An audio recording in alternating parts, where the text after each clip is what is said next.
Welcome, everybody. French President Emmanuel Macron visited the White House yesterday, sat down with Donald Trump. And one of the things that Donald Trump really doesn't like is being outclassed, being outmuscled, being corrected in public. And Emmanuel Macron did all of those things. And Donald Trump furiously sat there and took it. And it's really important to understand, sometimes person B can actually tell us a lot about person A. And what I mean by that is that Emmanuel Macron is a lot of what Trump wishes he could be. And it exposes how insecure Trump is. Macron is certainly more intelligent than Trump. He's better looking than Trump. He's not obese like Trump. He's athletic, unlike Trump. He does not constantly seem to need the approval of those around him, as does Donald Trump. And he's also not afraid to say to Trump when he's wrong. And all of these things happened during yesterday's meeting at the White House. We're going to look at a few clips, starting with Emmanuel Macron correcting Donald Trump on this issue of the funding of Ukraine. And Macron in this clip corrects Trump and says that Europe is loaning money to Ukraine. Take a listen to this, and Trump does not look pleased. Compensated, but not by Ukraine, by Russia, because they were the one to aggress. Again, just so you understand, Europe is loaning the money to Ukraine. They get their money back. No, in fact, to be frank, we paid 60% of the total effort, and it was through, like the US, loans, guarantee, grants, and we provided real money, to be clear. We have 200. Trump doesn't like it.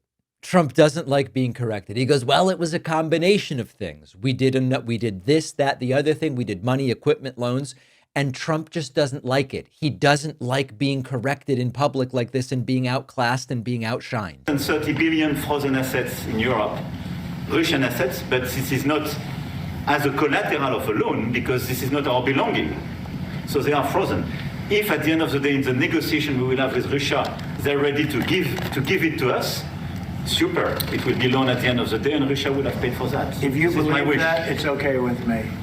Mr. President, but they get their money back, we don't, and now we do. But so Trump claiming that Macron is lying. Later during this very same event, Emmanuel Macron, with a scowling Donald Trump sitting next to him, is willing to say what Trump and Hegseth and Mike Schatz, or whatever the guy's name is, that Russia's the aggressor. It's that simple. We don't have to come up with some complicated, it's just Russia's the aggressor. The French president is willing to say it.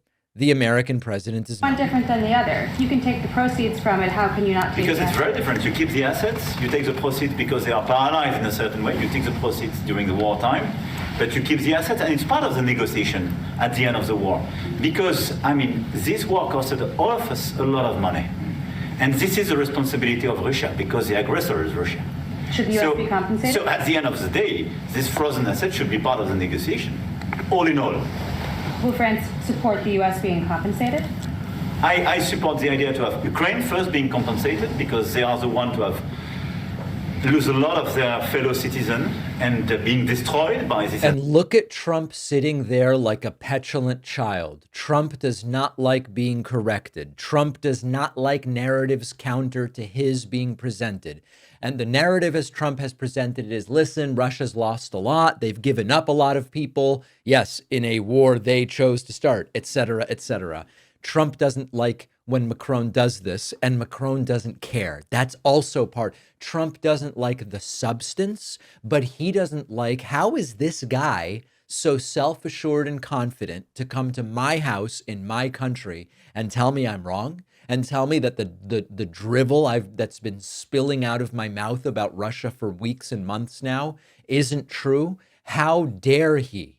Later, during this same event, Trump was asked, you've called Zelensky a dictator, which is really weird. You've called Zelensky a dictator. Are you willing to call Putin a dictator? It might not shock you to hear that Donald Trump does not call Vladimir Putin a dictator. If President called Zelensky a dictator, would you use the same words regarding Putin? I don't use those words lightly. I think that we're going to see how it all works out. Let's see what happens. I think we have a chance of a really good settlement between various countries. And, you're talking about Europe and you're talking about Ukraine as part of that whole. All right. So he doesn't call Putin a dictator, and Macron can do nothing but just sit there and smirk, probably thinking, who knows what Macron is thinking. Finally, from this very strange event, a reporter asks Trump a really specific question, which is, the U.S. voted against the UN resolutions that Ukraine proposed. Can you tell us why? And Trump's like, I'd rather not. And of course, the real explanation is Trump has no idea why, or the reason why is we are under the thumb of Putin. Whether the answer is, I can't give you the rationale because I don't understand it, or I'm not going to give you the rationale because I'll do whatever Putin wants. Either way, Trump does not want to address it. Can you explain the rationale, sir, in the U.S.? Yes, go ahead, please. Can you explain the rationale in having the U.S. vote against the UN resolutions that Ukraine proposed and also the U.S. proposed? I would rather not explain it now, but it's sort of self-evident, I think. I love that. I would prefer not to explain why we did what we did, even though the world is confused as to why we did it. So Trump, dare I say, emasculated by President Macron, but then this is nothing compared to the health drama that this meeting has generated. Let's talk about that next. One of our sponsors today is Winchester Wobble Wand Books. Children's books by Winchester Wobble Wand are designed to inspire a lifelong love of reading and creativity for children and families. And the latest book from Winchester Wobble Wand is called The Snooze Who Refused to Choose. This is a whimsical story that takes you into Snooze Town, where the snooze would much rather nap than make decisions. But when the town's troubles grow and young voices plead for help, the snooze faces a choice he can no longer ignore.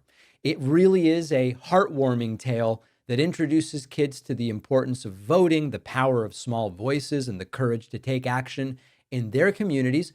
Every month, Winchester Wobble Wand releases a new book, so there's always a new adventure to enjoy.